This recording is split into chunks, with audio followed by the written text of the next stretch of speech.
Hello everyone, welcome to Looking Forward, Creating a Future. My name is Teresa Palomar and this is for EDU 304 at Arizona State University. Let's get started.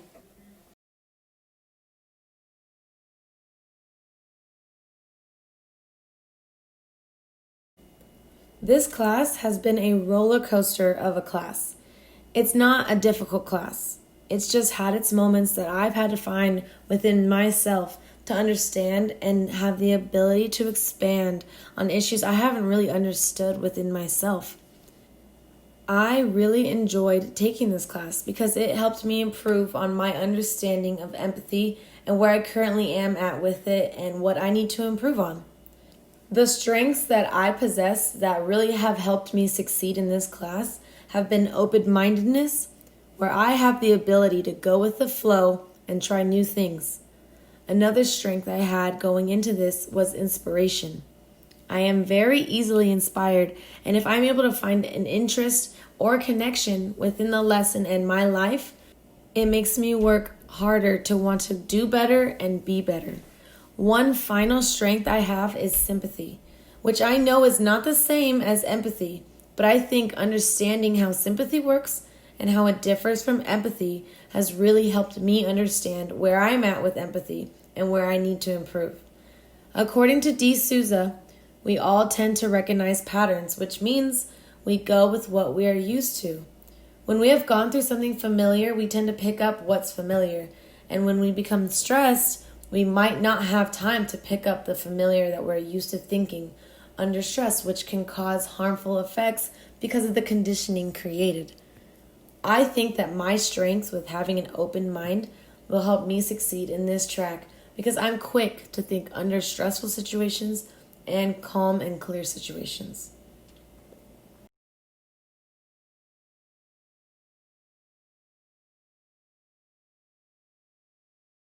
Having intrinsic motivation, according to D. Souza, is being content with what you have rather than doing something for the reward.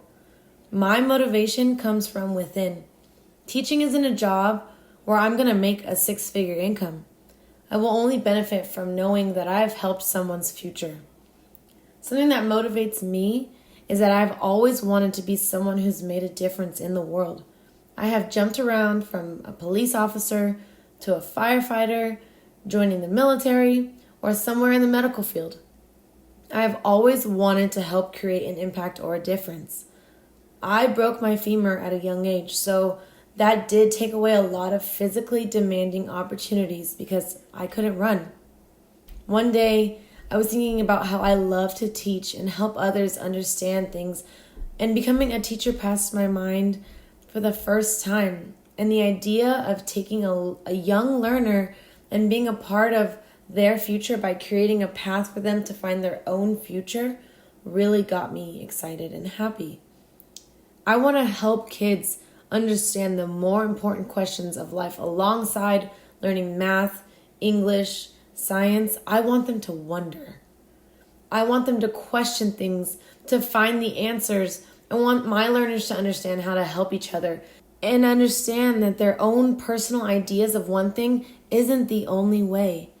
I have always wanted to stick to the younger ages because in my mind, they are old enough to understand what I'm saying, but young enough to still have not created a permanent idea of something specific. My motivation is sustainability, not just for Earth, but for humankind, and we need to teach the future how to balance both.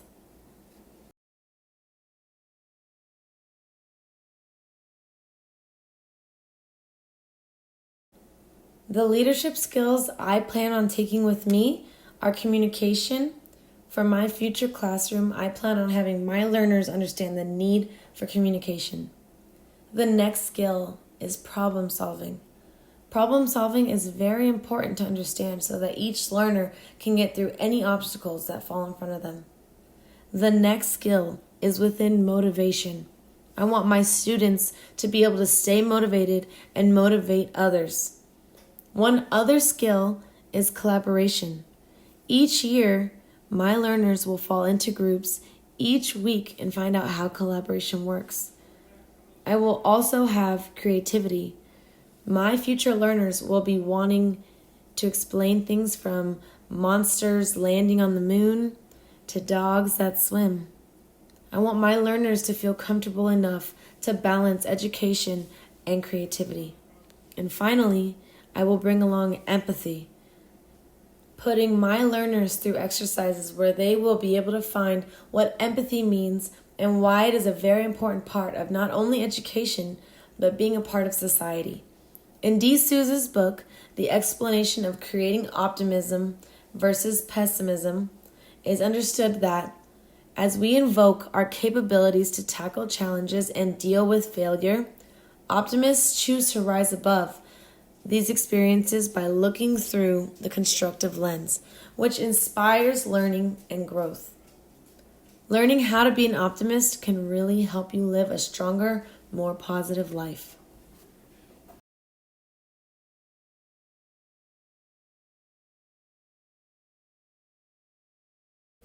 When it comes to the why of my career, I love finding inspiration when I decide to do something that is meaningful. When I first read about Jane Elliott, I was told to watch a video for a class and it had to do with culture.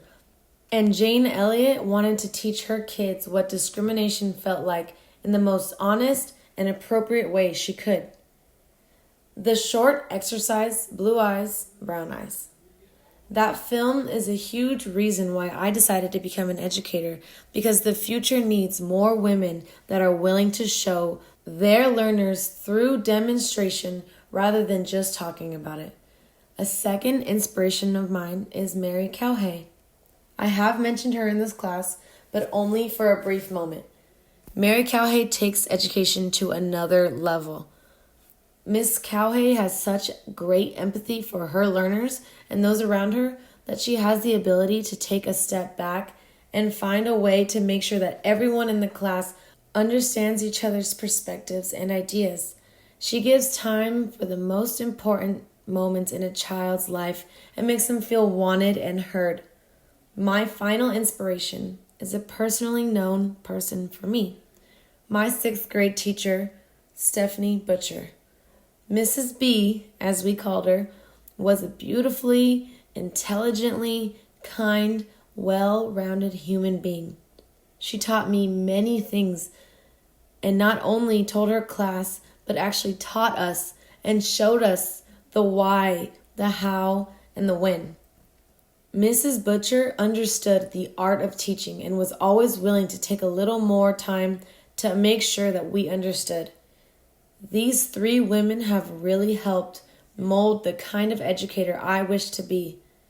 I hope that everyone and anyone that has the opportunity to come across any of these 3 women get to feel inspired the way that I did.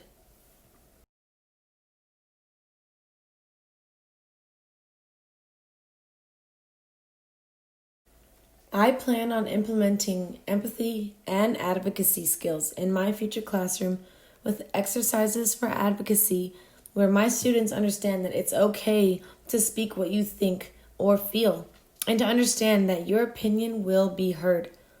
I will let my learners understand what independence means, as in making sure that they speak up for themselves when something is needed or wanted.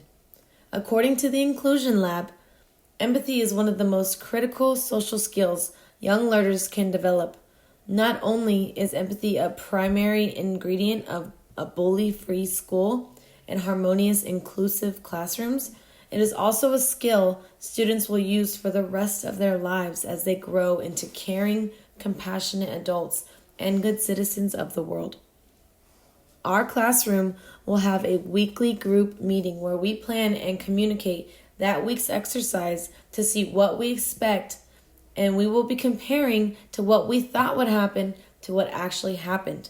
We will write down our goals for that week, and we will move towards them to be able to look back at what we have accomplished. D. Souza explains that empathy drives human connection and allows us to move beyond ourselves and to focus on and relate to others. We have the responsibility as educators to teach empathy.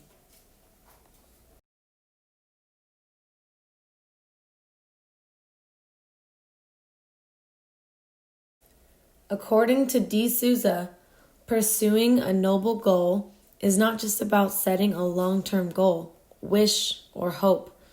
It's a statement of intent that marshals the wisdom and passion within oneself to put our emotional intelligence into action. My noble goal for this future career of mine includes becoming the best that I can be. I hope to do everything in my power to be able to be a part of the mold that is the small human for the future. Every teacher hopes to be someone who creates or makes a small difference in someone's life where they remember that moment forever. I want to make sure that I am fully prepared as a teacher to become someone to inspire. I can do those things by first strengthening my technology skills for my classroom by understanding what the web has to offer, such as Google, and how I can improve my classroom by understanding technology. Another goal is to improve my lesson plan making skills because I don't feel very confident in planning a couple of weeks worth of lessons, but I do plan on improving that by taking courses, watching videos, and asking my colleagues. I'd also like to improve my classroom management because I want to make sure that my future learners will be able to stay focused. Finally, I will make sure that my mind is right by finding time for myself outside of my work with meditation, nature, and yoga.